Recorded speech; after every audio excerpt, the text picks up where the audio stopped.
मैं assistant professor Ramji Yadav Aditya Prakash Jalan teachers training college Kutub Ranchi से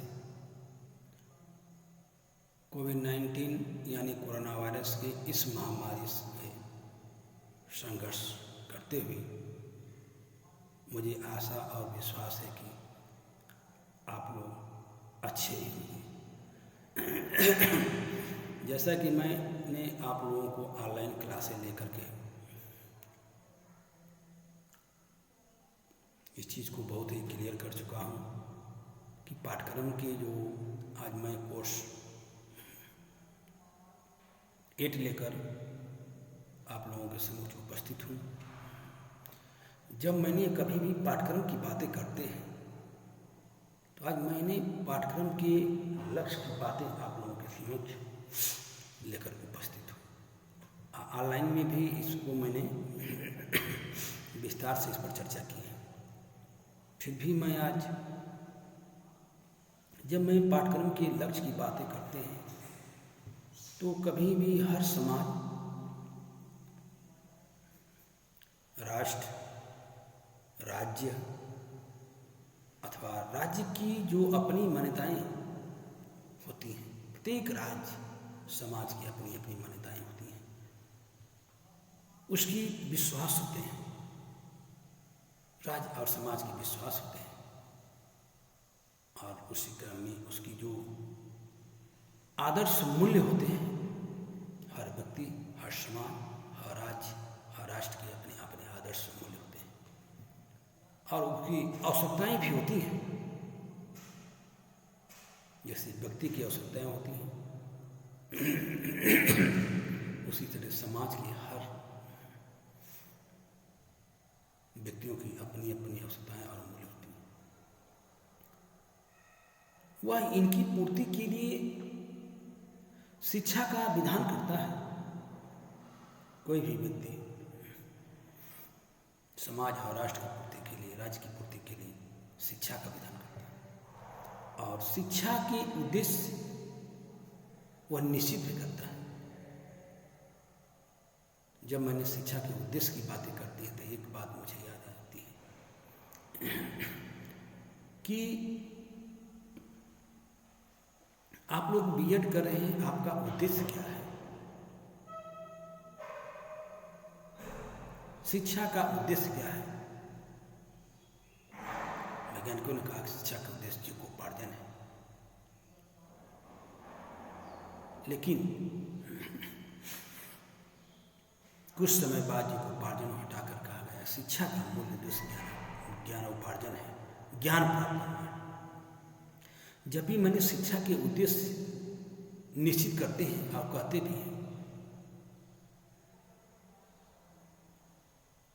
व्यक्ति या बालक बिना पढ़ा लिखा होकर के भी वह जीविका चला सकता है, लेकिन ज्ञान प्राप्त नहीं कर सकता है। इसलिए शिक्षा का मूल उद्देश्य ज्ञानोपार्जन है, न कि जीविकोपार्जन। क्योंकि सभी लोग ज्ञान प्राप्त करके क्या करते हैं? भोजन जीविकोपार्जन के लिए ही करते हैं, लेकिन उसका मूल उद्देश्य ज्ञानोपार्जन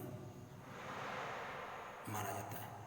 और शिक्षा इन लक्ष्यों की प्राप्ति के लिए वह जिन विषयों का ज्ञान एवं क्रियाओं का प्रशिक्षण आवश्यक समझता है, किसी भी ज्ञान का प्रशिक्षण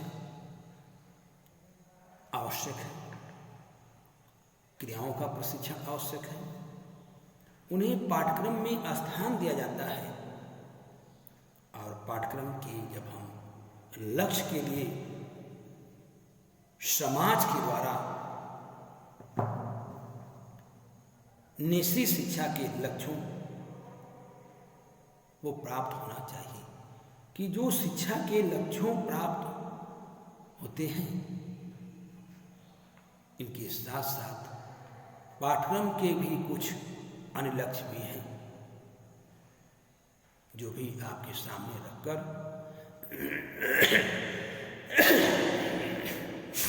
बनाया जाता है।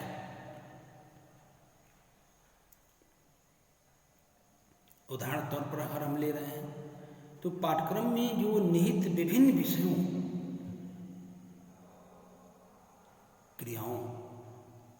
के उद्देश्यों की जो प्राप्ति होती है वह यथा आयु के छात्रों की आवश्यकताओं की पूर्ति।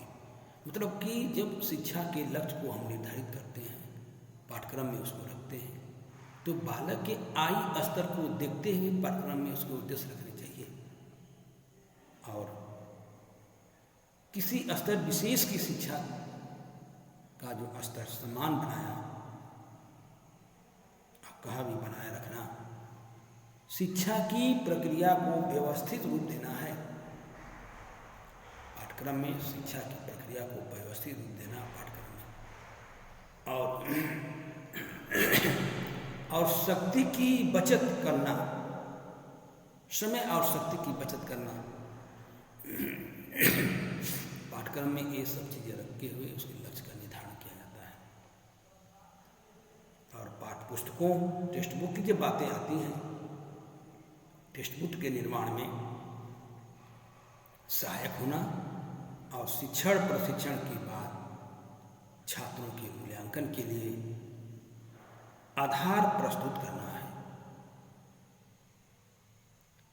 और जब आज ये सब बातें की जब बात करते हैं, हम पाठ्यचर्या के लक्ष्य माने जाते हैं। ये सब क्रियाएं जो हैं पाठ्यचर्या के लक्ष्य हैं, माने भी जाते हैं। और जब यहाँ मैंने थोड़ा प्रकाश डाल सकते हैं उसके लक्ष्य पर, क्योंकि विस्तार से चर्चाएं हुई हैं, इसके बाद ही मैं उसके लक्ष्य की बातें जब करते हैं तो उसमें प्रकाश डाले जा सकते हैं। कभी कभी मैंने जब उद्देश्य और लक्ष्य की बातें करते हैं तो पहला लक्ष्य मेरा यही है कि शिक्षा में जो निश्चित लक्ष्यों की प्राप्ति, शिक्षा में निश्चित लक्ष्यों की प्राप्ति। तो निश्चित लक्ष्यों की प्राप्ति के अंतर्गत है कि शिक्षा में किसी भी स्तर का पाठ्यक्रम कुछ लक्ष्यों की प्राप्ति के लिए बनाया जाता है, कुछ लक्ष्यों की प्राप्ति के लिए बनाया जाता है। यदि हम इस पाठ्यक्रम को सुचारू रूप से अगर पूरा करते हैं तो वह तथा लक्ष्यों की प्राप्ति में वह सहायक होती हैं, अन्यथा नहीं। किसी निश्चित लक्ष्य को लेकर अगर पाठ्यक्रम में लक्ष्य को निर्धारित करते हैं तो शिक्षा के उद्देश्य में वह सहायक होता है अथवा नहीं। अब यदि हम देखते भी हैं और कहते भी हैं कि कोई अगर पाठ्यक्रम अगर निश्चित लक्ष्यों की प्राप्ति में सहायक नहीं होता है तो उस पाठ्यक्रम के लक्ष्य में परिवर्तन होना चाहिए और उसमें परिवर्तन करते रहना चाहिए। और उसे परिवर्तित कर देते हैं, परिवर्तित करते भी हैं। जब किसी पाठ्यक्रम के पढ़ने से मुझे लक्ष्य की प्राप्ति न होती हो तो उसके पाठ्यक्रम को मैंने चेंज कर देता हूँ, निर्धारित करता हूँ। फिर भी मैंने जब पाठ्यक्रम के लक्ष्यों में दूसरे लक्ष्य की बातें करते हैं तो उसमें एक पॉइंट है जो कि विभिन्न विषयों के शिक्षण, विभिन्न विषय के शिक्षण और क्रियाओं के लक्ष्यों की प्राप्ति। पहली बात शिक्षण, दूसरा क्रियाओं के में लक्ष्यों की प्राप्ति की बात आती है। तो उसमें कह सकते हैं कि समाज द्वारा निश्चित शिक्षा के लक्ष्यों की प्राप्ति के लिए किसी भी स्तर की जो पाठ्यचर्या में मैं विषयों के शिक्षण और क्रियाओं के प्रशिक्षण लक्ष्य को निश्चित किए जाते हैं। जब पाठ्यक्रम में किसी भी क्रिया और शिक्षण के लक्ष्य निश्चित किए जाते हैं तो पाठ्यक्रम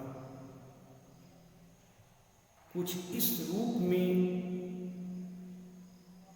विकसित किए जाते हैं कि उनके द्वारा तथा अगर लक्ष्यों की प्राप्ति हो, कोई भी कार्य करने से पहले लक्ष्य को मजबूत बनाइए। किसी भी कार्य में जुटने से पहले अपने लक्ष्य को मजबूत बना के आगे बढ़िए कि मैं लक्ष्य इतनी मजबूत बनाते हैं जिससे मैं लक्ष्य की प्राप्ति और इसके लिए विषयों और क्रियाओं की सीमा जो निश्चित की जाती है। लक्ष्य की प्राप्ति के लिए विषय और क्रियाओं की सीमा निश्चित होनी चाहिए, तब व्यक्ति बालक अपने लक्ष्य तक पहुंच सकता है। अन्यथा उसी क्रम में मैंने तीसरे लक्ष्य की बात जब करेंगे कि छात्रों की मनोवैज्ञानिक आवश्यकताओं की पूर्ति। कितनी बात है कि छात्रों की मनोवैज्ञानिक आवश्यकताओं की पूर्ति। छात्र मनोवैज्ञानिक दृष्टि से अपने लक्ष्यों की प्राप्ति करने में सहायक होते हैं। शिक्षा के किसी भी स्तर की अगर पाठचर्या का एक उद्देश्य ये भी होता है कि वह समाज के उद्देश्यों की प्राप्ति के साथ साथ प्रत्येक स्तरों के छात्रों की मनोवैज्ञानिक आवश्यकताओं की वह पूर्ति करे। जब मनोवैज्ञानिक आवश्यकताओं की वह पूर्ति करता है तब उसके लक्ष्य निर्धारित होते हैं। यदि मैंने शिक्षा के किसी भी स्तर की पाठचर्या यह कार्य नहीं करती तो छात्र शिक्षण अधिगम की प्रक्रिया में रुचि नहीं लेते हैं। कोई भी उद्देश्य बालक के सम्मुख अगर उसके लिए उपयोगी अगर नहीं है तो वह शिक्षण कार्य में वह रुचि नहीं लेते हैं। और शिक्षण कार्य में रुचि लेने के लिए उद्देश्य को निर्धारित होना चाहिए। उद्देश्य निर्धारित हो तभी मैं अपने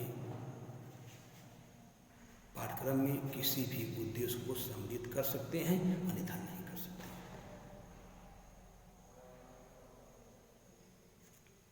इसी क्रम में अगले लक्ष्य की जब हम बात करें, पाठ्यक्रम के लक्ष्य की जब बात करेंगे तो उसमें शिक्षा, अगला लक्ष्य की शिक्षा के किसी भी स्तर का स्तर समान बनाना। शिक्षा का जो भी स्तर हो, प्राथमिक स्तर पर, हायर सेकेंडरी स्तर पर, उच्च स्तर पर, लेकिन उसका स्तर बनाए रखना ये लक्ष्य है। शिक्षा के किसी स्तर की, जब शिक्षा की पाठचर्या इसलिए बनाई जाती है, किसी भी स्तर पर शिक्षण की पाठचर्या जो है इसलिए बनाई जाती है कि समाज विशेष की यथा स्तर की शिक्षा का समान स्तर रहे, उसका स्तर समान रहे। समान स्तर की अगर शिक्षा का स्तर समान है तो पाठचर्या के अभाव में यह संभव नहीं है कि बालक किसी भी स्तर का हो वह सीख सके। इसलिए समान स्तर रहेगा शिक्षा का, तो बालक अपने लक्ष्य की प्राप्ति में सहायक होते हैं। अब पाठचर्या के अभाव में भी यह संभव नहीं भी होते हैं। पाठचर्या अगर नहीं ठीक ठाक है तो वह उसका लक्ष्य संभव। ये बातें स्पष्ट रूप से उन्होंने मनोवैज्ञानिक दृष्टि में रखा भी। जब मैंने लक्ष्य की पांचवी बातें करेंगे, पांचवें स्तर पर, तो उन्होंने कहा कि शिक्षण अधिगम की प्रक्रिया को व्यवस्थित करना। जो शिक्षण अधिगम है उसकी प्रक्रिया को व्यवस्थित करना। अगर जब तक पाठ्यक्रम की प्रक्रिया जो है वह व्यवस्थित नहीं होगी तब तक शिक्षा के स्तर पाठचर्या में कुछ उद्देश्य होते हैं। इसलिए कहा है कि हर शिक्षा के किसी भी स्तर की पाठचर्या ये भी कि उद्देश्य होता है। प्रत्येक पाठचर्या के कुछ न कुछ उद्देश्य होते हैं, स्तर के कुछ न कुछ उद्देश्य होते हैं। इसलिए स्तर का जो पाठचर्या है उसमें उद्देश्य निहित है कि वह नियोजित शिक्षा के लिए बात करती है। शिक्षा नियोजित हो ऐसा आधार प्रस्तुत करे। नियोजित शिक्षा के लिए ऐसा आधार प्रस्तुत करे कि शिक्षा संस्थाओं के शिक्षण अधिगम की प्रक्रिया जो है, कभी भी शिक्षण अधिगम की जो प्रक्रिया है क्यों निश्चित हो कि शिक्षण अधिगम प्रक्रिया को सुचारू रूप से चलाया जा सके। पाठ्यक्रम में लक्ष्य तो यही है कि शिक्षण अधिगम प्रक्रिया को सुचारू रूप से चलाया जा सके। इसके लिए उसका जो नुकीली एवं स्पष्ट हो, इसलिए इसके लिए उसका नुकीला और स्पष्ट होना आवश्यक है। जब तक पाठ्यक्रम के लक्ष्य स्पष्ट नहीं होंगे तब तक प्रक्रिया को सुचारू रूप से नहीं चलाया जा सकता। इसलिए पाठ्यक्रम की जो लक्ष्य है स्पष्ट होने चाहिए और पढ़ाए जाने वाले विषय के पाठ्यक्रम की जो बातें करते हैं, पढ़ाए जाने वाले विषय पाठ्यक्रम की जो सीमा निश्चित होना आवश्यक। कितना मुझे पढ़ना है, पाठ्यक्रम में उसकी प्रक्रिया निश्चित हो और उस हद तक यह क्रिया बालक के मनोवृत्तियों पर अत्यधिक प्रभाव डालती है। और जो पाठ्यक्रम के लक्ष्य है ये क्लियर हो कि मुझे इतना पढ़ना है और उसी को सुचारू रूप से और निश्चित होना आवश्यक भी है।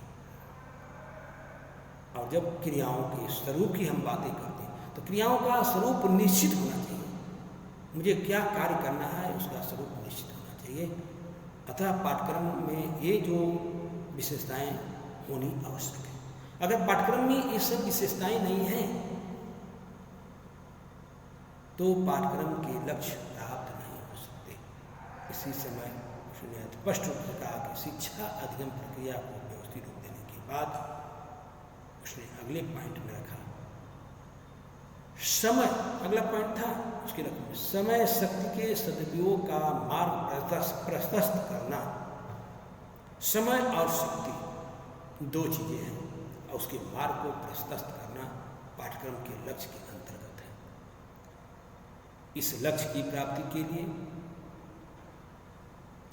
पाठचर्या में यह निश्चित किया जाता है, समय और शक्ति को प्राप्त करने के लिए पाठक्रिया के लक्ष्य में यह निश्चित किया जाता है कि शिक्षकों को शिक्षार्थियों को क्या सिखाना है।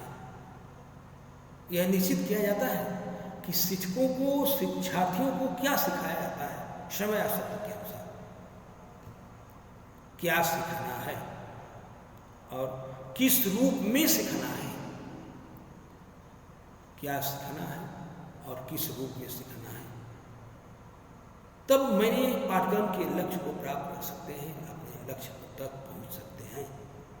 और जब इससे शिक्षकों को भटकने की गुंजाइश नहीं रहती है, जब यह शिक्षक क्लियर कर लेगा कि मुझे छात्र को पाठ्यक्रम में आज ये चीजें पढ़ानी है, तो अब अपने पाठ्यक्रम की बातें आती हैं तो शिक्षकों को इससे भटकने की गुंजाइश नहीं रहती है और शिक्षक को अपने मार्ग से भटक नहीं सकता। अगर शिक्षक को ये पता नहीं है कि मैं क्लासरूम में जा रहा हूं, आज छात्र को क्या पढ़ाना है, शिक्षार्थियों को क्या पढ़ाना है, अगर जिस शिक्षक को यह पता नहीं है तो 40 मिनट की क्लास में वो अनाप शनाप बातें बक के घड़ी देखते रहेंगे, टाइम हो गई और बाहर निकल जाएंगे। तो ऐसी लक्ष्य की प्राप्ति नहीं हो सकती, वो अपने मार्ग से भटकते रहते हैं। और जब मैं पढ़ाता इस बात की बातें करते, शिक्षा की जब प्रक्रिया बड़ी सुचारू रूप से चलती है, जब शिक्षक को यह पता रहता है कि मुझे ये चीज आज पढ़ाना है, तो उस समय शिक्षा की प्रक्रिया बहुत ही सुचारू रूप से चलती है। अच्छा शिक्षक जो है अपने मार्ग से भटकता है और समय एवं शक्ति का सदुपयोग करता है, उसमें समय और शक्ति का सदुपयोग होता है। यह व्यर्थ नहीं जाता। जब इतना चीज एक शिक्षक के लिए महत्वपूर्ण है कि किसी भी छात्र को उसके लक्ष्य तक पहुंचाने में शिक्षक की अहम भूमिका है और उसे समय और शक्ति की बचत भी होती है और वो व्यर्थ के समय व्यतीत नहीं करता। अगली कड़ी में पाठ पुस्तकों के निर्माण में सहायता, टेक्स्ट बुक के निर्माण में, पाठ्य पुस्तक के निर्माण में अगर सहायता है तो उसने अपने लक्ष्य को रखा कि अगर पाठ्य पुस्तक के निर्माण में ये जो लक्ष्य होते हैं वो सहायक होते हैं तो शिक्षा के किसी भी स्तर की पाठचर्या जितनी स्पष्ट है, किसी भी शिक्षक की पाठचर्या जितनी स्पष्ट है या जितनी स्पष्ट होगी, उसके आधार पर उस स्तर के किसी भी विषय की जब पाठ्यपुस्तक की बातें और पाठ्यपुस्तक तैयार करना उतना ही सरल होगा। स्पष्ट हुआ कि पाठ्यक्रम की जितनी ही स्पष्टता होगी और उसी तरह पाठ्यपुस्तक तैयार करना उतने ही सरल होगा। पाठचर्या निर्माण का एक उद्देश्य भी होता है कि वह पाठ्य पुस्तकों के निर्माण में सहायक हो। एक पाठचर्या निर्माण में पाठचर्या का निर्माण इस तरीका से होना चाहिए जो पाठ्य पुस्तकों के निर्माण में सहायक हो। एक विद्यार्थी के लिए वह क्या हो, लक्ष्य की प्राप्ति में सहायक हो। इसी तरह पाठ्य पुस्तकों के निर्माण में सहायता प्राप्त करने के लिए पाठ्यक्रम शिक्षक के अनुसार छात्र को उसके लक्ष्य तक पहुंचाने की योग्यता रखता हो। ऐसे पाठ्यक्रम एक छात्र के लिए बहुत ही महत्वपूर्ण होते हैं।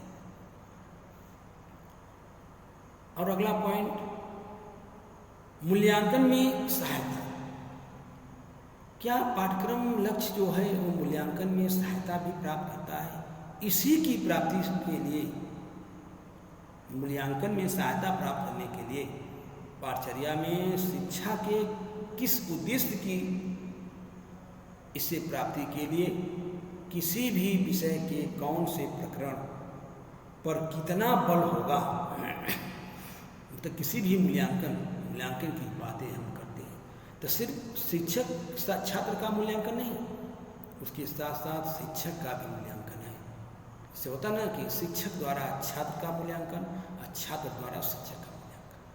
आपका प्रबंधन समिति क्या मूल्यांकन करेगा? जो आपका मूल्यांकन एक कक्षा का बालक छात्र कर देगा, शिक्षक का मूल्यांकन, वह संस्था का प्रबंधन नहीं कर सकता। इसलिए जब टेक्नोलॉजी पढ़ेंगे तो उसमें एक पॉइंट दिया है उसमें कि शिक्षक का मूल्यांकन और छात्र का मूल्यांकन, मतलब छात्र का मूल्यांकन शिक्षक द्वारा और शिक्षक का मूल्यांकन छात्र द्वारा। तो उसने मूल्यांकन की जब बातें करता है तो ऐसे पाठ्यक्रम में ये चीज़ें रखना चाहिए वैल्यू का। यह स्पष्ट होना आवश्यक है कि मूल्यांकनकर्ता को परीक्षा हेतु प्रश्न बनाने और उसके उत्तरों का जो मूल्यांकन करने में सहायता मिलती हो। तो पाठ्यक्रम मूल्यांकनकर्ता को ऐसा होना चाहिए जिसको उसके पाठ्यक्रम बनाते समय मूल्यांकन स्तर को और मूल्यांकन के प्रश्नों को ध्यान में रखते हुए वह अपने स्तर को ऊंचा बना सकता है और मूल्यांकन की जो प्रवृत्ति है उसमें भी सहायक होते हैं। जब मैंने पाठ्यक्रम के सैद्धांतिक पक्षों की बात करते हैं, जब मैंने मूल्यांकन के सैद्धांतिक पक्ष को जानने के बाद हम पाठ्यक्रम के क्रियात्मक पक्ष को जानना होता है। इसमें एक वैज्ञानिक हैं जिनका नाम है Philip H Taylor. Philip H Taylor ने और उसकी टेलर की दृष्टि में पाठ्यक्रम की जो क्रियात्मक पक्ष हैं उसके अंतर्गत उद्देश्य, अंतर्वस्तु तथा शिक्षण विधियां को सम्मिलित किया जाता है। एक शिक्षक कक्षा में बालक के लक्ष्य को ध्यान में रखते हुए, उसके उद्देश्य को ध्यान में रखते हुए अपने शिक्षण विधियों में कितनी बार परिवर्तन कर रहा है, वह एक शिक्षक की महत्वपूर्ण भूमिकाएं हैं। इन जब तीनों की अंतःक्रिया के परिणाम स्वरूप शिक्षक, शिक्षार्थी और पाठक्रम तीनों की अंतःक्रिया के परिणाम स्वरूप विद्यार्थियों की जो शैक्षणिक विधियों में प्रकाश डाला जाता है और उसकी शैक्षणिक विधियों में जो प्रकाश आती है पाठ्यक्रम संरचना में, इसलिए कुछ निश्चित पदों का अनुराग करना आवश्यक होता है। उनकी चर्चाएं मैंने हर पंक्तियों में करते चले आ रहे हैं। जब मैंने लक्ष्य की प्राप्ति कर लेते हैं, इसीलिए लक्ष्य को प्राप्त करने में समय लगता है और उद्देश्य को प्राप्त करने में समय, उद्देश्य बनाने इसीलिए उसमें कम समय लगती है। और पाठ्यक्रम संरचना की जब तत्व की बातें करते हैं तो उन्होंने एक प्रसिद्ध विद्वान है जिनका नाम सुने होंगे, डी.के. व्हीलर ने वह पाठ्यक्रम के अंतर्गत प्रक्रिया की जो विस्तृत विवेचना की है व्हीलर के अनुसार, अगर पाठ संरचना की बातें किया अपने पुस्तक में पाठ संरचना में कि वो प्रमुख 5 तत्व या पद हैं जो इस प्रकार माना जा सकता है कि पाठ्यक्रम संरचना के प्रमुख 5 ही पद हैं, जिसको उन्होंने पहले की बात कहा कि शैक्षिक उद्देश्यों का निर्धारण। शिक्षा के क्षेत्र में शैक्षिक निर्देशों का निर्धारण कैसे किया जाता है? जब मैंने बीएस ब्लूम की बातें करते हैं शैक्षिक उद्देश्यों के निर्धारण में, राष्ट्र की बातें करते हैं, राष्ट्र ने भी उसी की बात कहा, ज्ञानात्मक, भावात्मक और क्रियात्मक या मनोवैज्ञानिक। और इसी तरह बीएस ब्लूम ने भी ज्ञानात्मक पक्ष, भावात्मक पक्ष और ज्ञान पक्षों बीएस ब्लूम, क्रियात्मक का कर्थवाल और मनोवैज्ञानिक पक्ष को सिम्पसन ने भी उसका अध्ययन किया। और जब शैक्षिक उद्देश्यों का निर्धारण होता है उस समय उन्होंने प्रथम तत्व बताए हैं पाठ्यक्रम के कि शैक्षिक उद्देश्यों का निर्धारण ज्ञानात्मक, बोधात्मक, प्रयोगात्मक, विश्लेषणात्मक, संशोधनात्मक और मूल्यांकन, ये सबसे शैक्षिक उद्देश्य है। किसी भी लक्ष्य को प्राप्त करने के लिए उसके साथ साथ उद्देश्य निर्धारित होते हैं। उद्देश्य के आधार पर लक्ष्य की प्राप्ति किया जा सकता है। जब तत्व में आया शैक्षिक उद्देश्यों का निर्धारण, उसी प्रकार दूसरे पॉइंट है तत्व में कि पाठ्यक्रम संरचना के जो तत्व हैं उसमें आधारित उद्देश्यों की प्राप्ति हेतु उपयुक्त अधिगम अनुभवों का चयन। बालक के लिए अधिगम सीखना जन्मजात प्रवृत्तियों का योग है। सीखना जन्मजात है, बालक जन्म से लेकर मृत्यु तक कुछ न कुछ सीखता रहता है। कहते हैं ना, बालक जन्म से लेकर पौढ़ावस्था तक या मृत्यु तक कुछ न कुछ सीखता रहता है। उसी तरह में अधिगम की बातें अनुभवों का चयन है। अधिगम किसी भी स्तर पर सीखा जा सकता है और जैसे जैसे आपके अनुभव बढ़ते हैं वैसे वैसे आपका लर्निंग प्रोसेस भी बढ़ती है। अधिक ज्ञान प्राप्त करके अनुभव की प्राप्ति नहीं कर सकते, लेकिन अनुभव द्वारा अधिक ज्ञान प्राप्त किया जा सकता है। मैडम लिखाई होगी अनुभव और ज्ञान में अंतर, ये चीज़ें आपके अंदर क्लियर हो जाएगा। अगली तत्व की हम बातें करेंगे तो अधिगम अनुभवों को प्रस्तुत करने के लिए उपयुक्त अंतर वस्तु का चयन। किसी भी अनुभव को प्राप्त करने के लिए उसके अंतर वस्तुओं का चयन करना आवश्यक है। अनुभव की प्राप्ति अनुभव द्वारा है ना, अभ्यास का नियम, प्रभाव का नियम और तत्परता का नियम करके सीखना, अनुभव द्वारा सीखना। अनुभव से भी किया गया कार्य अति महत्वपूर्ण होता है। अनुभव की प्राप्ति में पाठ्य पुस्तक के जो तत्व हैं भी विद्यमान होते हैं। अगला, अध्ययन अध्यापन प्रक्रिया की दृष्टि से चयनित अधिगम अनुभवों और अंतः वस्तुओं का संगठन है। अध्ययन अध्यापन प्रक्रियाओं की दृष्टि से चयन किया जाता है और चयनित अधिगम है। किसी भी प्रकार किसी भी वस्तु का चयन करने से पहले, किसी वस्तु के बारे में सोचने से पहले उस पर अधिगम करिए। अधिगम करने के बाद उसकी प्रक्रियाओं को अष्टक रूप से स्वीकार किया जाता है। जब पांचवी बातें आप लोगों के समक्ष तत्व की बातें जब रखते हैं तो उसमें स्पष्ट रूप है कि पाठ्यक्रम प्रक्रिया का जो उद्देश्य है, उद्देश्य की प्राप्ति की दृष्टि से वो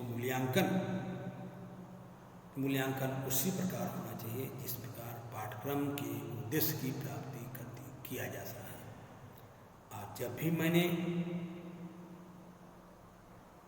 पाठ्यक्रम संरचना के जो प्रमुख सोपानों की विवेचना की दृष्टि से मैंने सुविधा की दृष्टि से ही क्रमबद्ध किया गया है, जबकि ये परस्पर अत्यधिक अंतों मिश्रित होते हैं और दूरगामी भी होते हैं, सहगामी भी होते हैं। एक दूसरे को इस प्रकार से वह प्रभावित करते भी हैं कि जब एक दूसरे से संबंध रखने वाले कारण इन पृथक पृथक कार्य का संभव नहीं करते हैं। कभी भी पाठ्यक्रम में किसी चीज़ को अलग से न जोड़ा जाए, पाठ्यक्रम में वही चीज़ जोड़ा जाए जो पाठ्यक्रम बच्चों के लक्ष्य को ध्यान में रखता हो। ऐसे पाठ्यक्रम में ये अनुभव उन्नत होते हैं। जैसे मैंने अगर पाठ्यक्रम की संरचना प्रक्रिया की बातें करते हैं तो उसमें एक पॉइंट आता है अधिगम अनुभवों का चयन। पहले बताए थे पांचों चीज़ों को मैंने, और दूसरा का लक्ष्य एवं उद्देश्य। लक्ष्य और उद्देश्य क्या है? किसी भी चीज़ को प्राप्त करने के लिए लक्ष्य और उद्देश्य होना चाहिए। उसके बाद अधिगम अनुभवों का चयन होना चाहिए।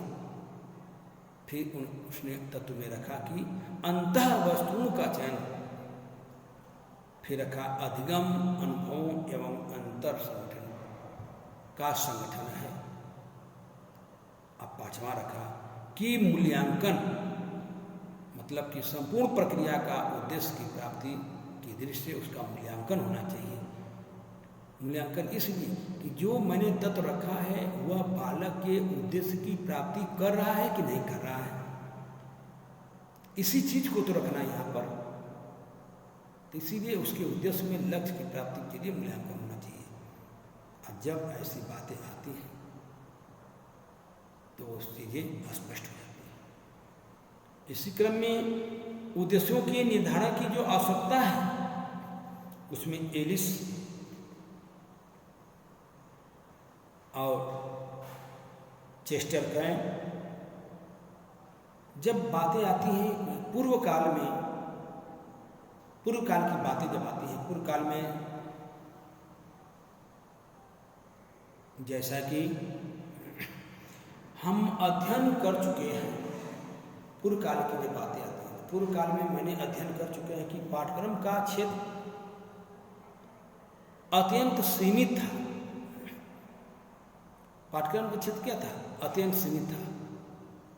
गुरु जैसे ले लीजिए, पूर्व काल के जैसे गुरुकुल आश्रम की बातें आती हैं। छात्र गुरु की सेवा करने में भी आनंद की अनुभूति प्राप्त करते थे। पीछे जमीन पर बैठा के शिष्य को गुरु शिक्षा देता है गुरुकुलों में। तो क्या गुरुकुलों में जब शिक्षा थी तो उस समय शासन प्रजातंत्र प्रणाली नहीं चलती थी? बिल्कुल चलती थी। आज से वही चीज़ें हैं। शासन प्रणाली प्रजातंत्र को चलाने के लिए आज भी शिक्षा की व्यवस्था उसी स्तर पर की गई है और पाठ्यक्रम के जो क्षेत्र अत्यंत सीमित था तथा इसके उद्देश्यों के संबंध में भी कोई स्पष्ट दृष्टि नहीं थी। पूर्व काल की बातें नहीं करते हैं। पाठ्यक्रम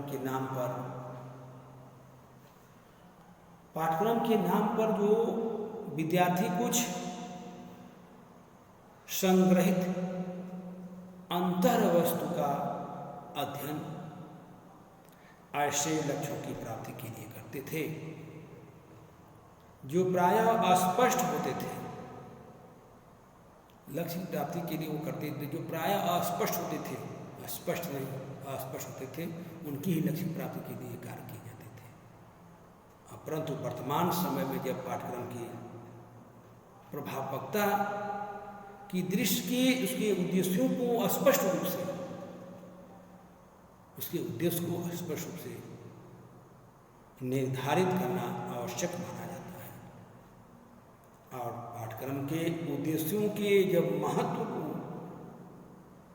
एवॉर्ड एक क्रम की बातें एवॉर्ड एक क्रम ने एलिस और चेस्टर कैंट की एक वार्तालाप के रूप में निम्नलिखित ढंग से वह प्रस्तुत किया।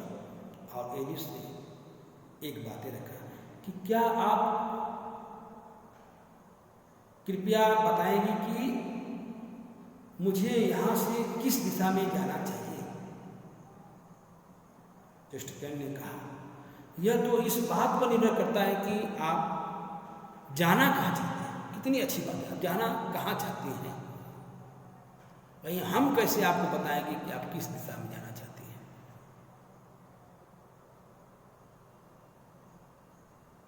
आप जाना कहाँ चाहते हैं उसको उन्होंने चेस्टर ने बताया कि उसको तब बताया जा सकता है आप किस दिशा में जाना चाहते हैं।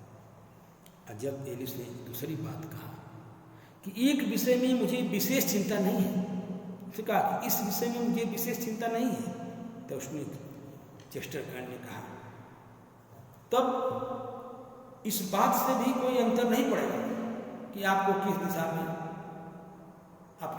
जाते हैं। जब आपको इस बात की चिंता नहीं है तो आपको इस विषय पर इस बात का कोई अंतर भी नहीं पड़ेगा कि आप किस दिशा में जाना चाहते हैं।